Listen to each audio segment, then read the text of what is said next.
Oh, hey you guys! Today I'm here to do the half and a half, not season 3, episode 9. I'm not going step by step. I'm gonna just go talk about it. I do want to say it started off good. It started off good. It was a cool episode. I'm waiting on the next episode so I can read the shit out of Veronica. Cause she's just a straight up bitch. We didn't even see her this damn episode, and then we still gotta talk about how she a bitch because they showed us what's gonna happen in the next episode. Anyway, David is talking to Landon and at the hotel or whatever. Landon Sam walks up and start talking to him. And he apologized for his actions of what happened at the press conference or whatever. And then they start talking about he was like, I only did it because of your wife. He was like, the way she treats Jeffrey, and he just basically goes in on the way Veronica treats him. Don't let him be him, and he really likes him. And he was like, and what's worst of all is you. He was like, because you allow this, you don't say nothing to your wife. He was like, basically like your silence, you know what I'm saying, speaks volumes of you not taking up for your son. So he was over there talking about, I love my son, and he needs to take up for himself. And I'm sitting there like, you really sound like a punk. You really sound like you scared of Veronica right about now. That well, we all know she's scared of her. Everybody's scared of her but Candace. But yeah, I thought that was I liked how Landon read the shit out of him because he was telling him really, really was true. Like that's your fucking son, regardless of what your wife say, regardless of what you say and you accept, you still allowing your son to go through this torment with your wife. So that was a real cool thing. Then Maggie walks up and he said he about to leave, and Maggie was like, "No, your ass ain't. You can go into the office. You gonna go work. I don't care what you say." He was like, "No, I'm not. I'm leaving." Maggie ass bold as hell, so she called somebody and was like, cancel his flight and his car service. His ass is going to work. So then she sits down with him and they basically talk about Candace. Did he get her the interview? He did, and they just basically want to know what the hell she up to. Then Candace walks in and Maggie said somebody needs to watch her, and he was like, don't worry about it or something. He made it a reference like somebody watching her. You ain't got to worry about that. And he said, well, come ride with me to the office. She was like, hell no, you know who your wife is? But she ended up going to ride with him anyway because he was saying, don't worry about her. So Candace on the phone calling a real estate company or whatever, trying to get a house now. I guess she gets tired of the damn motel. So now she's going to buy her house. I said, that's cool. Then that dude comes up. That dude we've been seeing for the last couple of episodes. He finally comes up to her, trying to flirt with her, trying to get with her. She like, motherfucker, I'm a prostitute. I cost $25,000. He was like, okay. He walked off. But then he ended up, like I said, I ain't gonna go play by play. He ended up coming back to her with a bag of money, and she was like, I'm worth more than that. I'm worth you can't afford me. I'm worth 100,000. He was like, it's 100,000 in the bag because I'm gonna need about four hours from you. I was like, oh. So then he was like, are you really a escort? She was like, no. He was like, good. I'm glad you said that because I'm Vice. She was like, no, you're not. She was like, because the person was like, I think she saw his shoes or something, and she was like, the person that's from Vice wouldn't be dressed like that. And she just thought they both kept flirting with each other. But Candace basically kept telling him, like, I'm not messing with you because I know the deal. I don't trust you. I don't trust you or whatever. And he just basically just won't give the hell up. He won't give up. She tells him to leave. He end up leaving. Then he end up coming back. I'm like, oh my god. Landon ended up getting some info about him because, like he said, he's a publicist. So he ended up getting some info about him and about how much money he make and how he this and he that. So then, when he finally came back the last time, Candace just basically asked him about auctions, and so they gonna talk about auctions or whatever. So I'm like, I just hope this person ain't trying to do her dirty because I'm like, you don't know who you playing with. But we shall see. We shall see who Candace is playing with. And Hannah's at the Crier's house or whatever, and she walks in and Celine walks in, and Celine like, I'm here to do my work. Hannah like, you don't work here. So she was like, yes, I do. So then Hannah goes and talks to Mrs. Cryer. Mrs. Cryer is still grieving. She's asking Hannah to do the funeral arrangements, and then they just start talking, and Hannah tells her that she's going to put a cleaning crew on Amanda's room and pack up the stuff, and it was just sad. It's sad to just see her going through that stuff. And then the way Hannah be consoling them, like, when she be talking, it's like she lost a child before we don't know about. I don't know. Maybe it was just me. But I kept saying, why are you talking to them like you grieving, like you know how they feel because you lost a child? I don't know. Maybe it's the way I don't know. Church people be trying to console people. I don't know. But yeah, that was crazy. And then like Celine ended up walking in, and Hannah was about to go off because not Hannah, Catherine. Hannah had told her these steps that she's gonna go through with the grieving process or whatever. And once she seen Celine, she was like, well, I'm at that step of all up in one in rage because I'm about to hurt this bitch if she don't get up out my house. So Celine was like, basically like, I'm not going nowhere. You really don't want to do this. And so Catherine calls Jim down, and Jim and Wyatt comes down. He over there, go to your room. I'm sitting there like, would y'all stop trying to send this grown dude to his damn room? He's grown. It's not gonna happen. So Jim ended up telling her she's fired, and she was like, watch, we'll see. We're gonna see about that. After, oh yeah, now you're gonna have to worry about two crazy bras, Jim. You already dealing with one that just got you for 7.4. Now you gonna go with another one that got like 2 kids by you? Okay. Candace didn't even have no kids, and she got 7.4. What you think Celine about to get?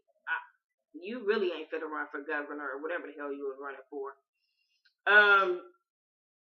So he ended up going to, like I said, we ain't going through all that, but he ended up going to Amanda's room while Hannah and them is over there cleaning it up and all that kind of stuff, and he breaks down, put everybody out, put her out. He breaks down crying, and she,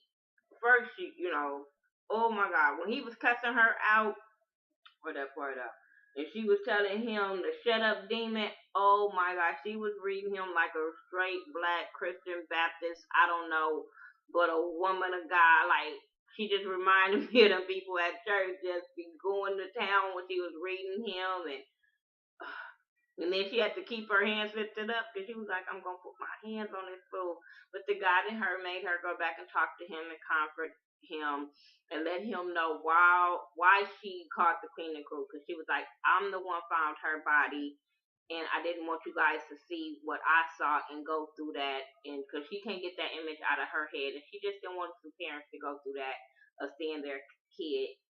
So I thought that was cool of her. I saw a different side of Hannah this episode because usually I don't too much care for her. What else happened? Let me see.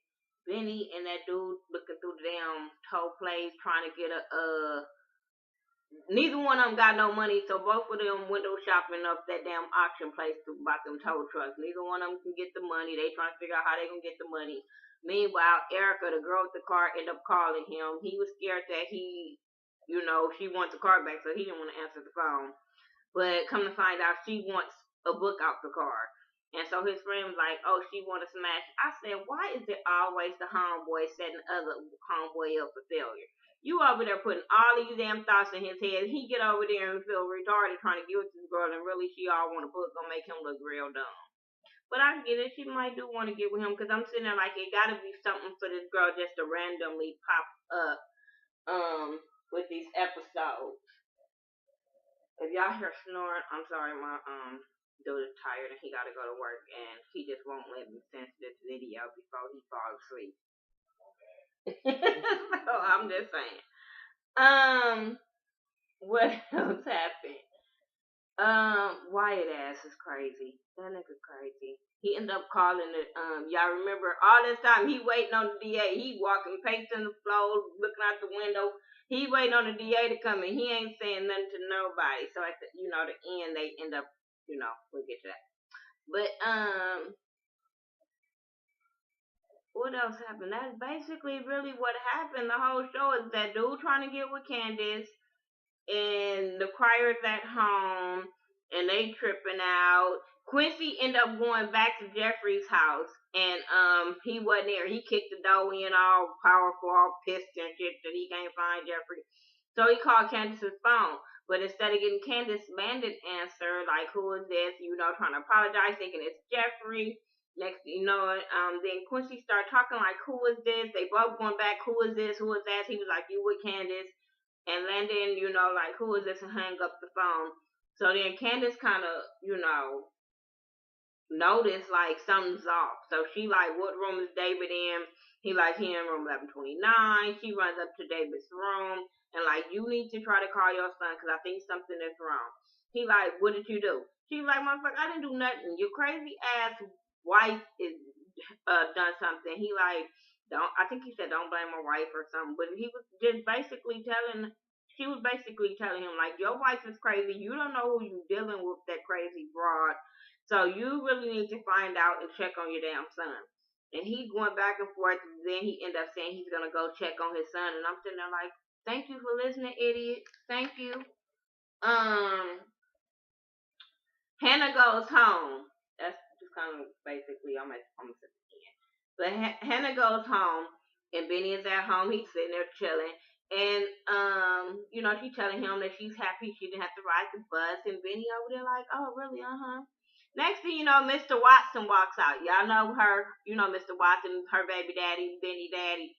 He ended up comes out, and Benny was like, I'm glad you came home. You came home just in time because I have some questions for him. So Benny started questioning him on the court and why did he want to pull the plug, and they both trying not to tell him what's going on. What was pissing me off because I'm like, he's grown. Like, why y'all think this boy can't take y'all saying he already mad at the dude. He already feeling some kind of way. So I'm like, y'all might as well tell him the truth and get all his damn frustration and anger, and if he gonna accept the man or not, out the way. Like, this dragging on is stupid. It's really, really stupid.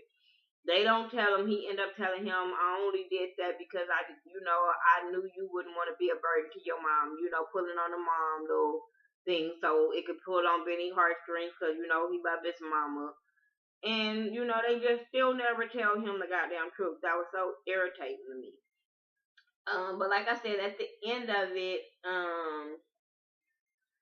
Wyatt is looking out the window. He see a car. He go outside, and he tells the DA and the detective. He confessed. He say that he hit Benny and the little girl. They go to the back of the house to talk about everything. But I'm sitting there like, what else y'all need to go in the back and talk about? Y'all need to arrest him and take him to the station before he go back in the house with his judge daddy. I'm just saying, like, this is stupid. But okay, we'll see how this play out. Next week is supposed to be really good. Like I said, next week I'm gonna go in on Veronica because she's a bitch. Talking about I told him to beat his ass. I said, oh, did she really? I can't stand her. I can't stand that woman. Thank you, Tyler Perry, for creating a character like her because you just love to hate Veronica. For real, for real. I can't stand a mother that would do her own child like that. So it's irritating. That's all I got for you guys. Make sure you follow me on Facebook, Twitter, Instagram, Google+, Xbox Live.